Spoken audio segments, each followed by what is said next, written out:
Stray is truly a unique game. Not so much in what kind of game it is, but more so in how you experience it. You play as a cat, but that in itself isn't anything new.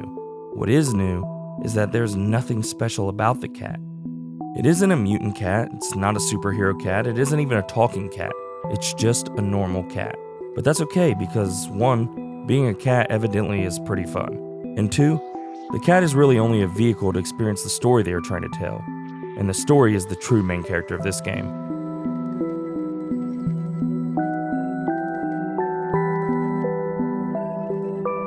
Right from the beginning, the game does a fantastic job of reeling you in. The cat may just be a way to experience the story, but that doesn't mean you don't instantly care about it. You spend the opening minutes napping, scratching, and playing with a few of your feline buddies before literally falling into a mysterious city that just begs you to explore it. The city's dark, dirty, falling apart, and somehow it's still beautiful. It's made all of the more intriguing when you meet its robot inhabitants and get pulled into their lives. All of the AI in this game are interesting, and figuring out how they have lived and what their roles in this society are is what kept me going forward at first. Most of them only have 1 or 2 lines of dialogue, but you still get a sense of what their lives consist of just by observing them. None of them, however, are as interesting as B12, your amnesiac drone sidekick. You meet B12 in one of the very first houses you explore, and from there on out, the two of you are inseparable. B12 acts as the voice that the Stray doesn't have, and through it, you begin to unravel the mysteries of what happened to humanity, while also figuring out how to get back to the surface. Exploring the city is the main gameplay, and it provides a ton of platforming. At first, I was a little irritated because there's no dedicated jump button. Instead, when you reach a ledge or a different object, you will see a prompt and be able to jump to it. A platformer, especially as a cat that has no jump button, didn't make a lot of sense to me, but over time I actually started to like it. It makes all of the animations look a lot smoother. You always jump the perfect length and there's no awkward hopping around. One thing I would have liked different though would have been maybe something like separate buttons for jumping up or jumping down. Too many times I would be trying to go one way and the Stray would go back the way I came. That got a little frustrating. Because the platforming is all done for you, the challenge of the game comes mostly in the form of puzzles. This can be anything from finding the combination to a safe, to rolling barrels into position to be able to climb up to higher areas. None of the puzzles are really difficult or frustrating, instead, they kind of just provide more of a change of pace while trying to get to your destination. On the other hand, the game does have enemies in the form of little parasite-ish rat-like creatures called Zurks. I absolutely hated the Zurks. From the way they looked to the way they ran in packs and jumped at you. Which is good, enemies should provoke some kind of response like that. Through the first half of the game, any puzzles or chase scenes involving them were really well done and it provided a much needed tension to the game. At around the halfway point, however, you receive a weapon of sorts and the interactions completely change.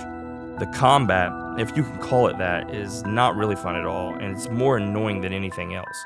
For a while, the Zurks become nothing more than a nuisance that has you running around, charging your weapon to kill them, and then running around some more waiting for that charge to come back. This was easily for me one of the biggest negatives in the game. Luckily, towards the end of the game, the more puzzle-oriented stealth interactions make a return. What isn't negative though is the soundtrack. It ranges anywhere from moody piano pieces to futuristic heart-pounding synth beats. Every track that played pulled me deeper into the story and made me want to continue moving forward. I will say that either it's just me who loved it, or without the context of the game playing alongside the music, it must be a different experience. I say that because after one of my gaming sessions, my wife, who wasn't watching me play the game, commented and said, "I'm glad you turned that off, that music was annoying." She's kind of a hater though, so I wouldn't read too much into that. The last thing I do want to touch on is how this game looks. The graphics and art style are absolutely beautiful. The city is contrasted by dark, eerie corners to the glow of neon signs, and everything else from rusty, forgotten robots to the Stray itself is just a joy to look at. However, one possibly minor annoyance was that, at least at launch, the game doesn't support HDR. Now, most people probably don't even care about that, but I do, so to each their own, I guess. Overall, I have to say that it's really hard to give this game a score.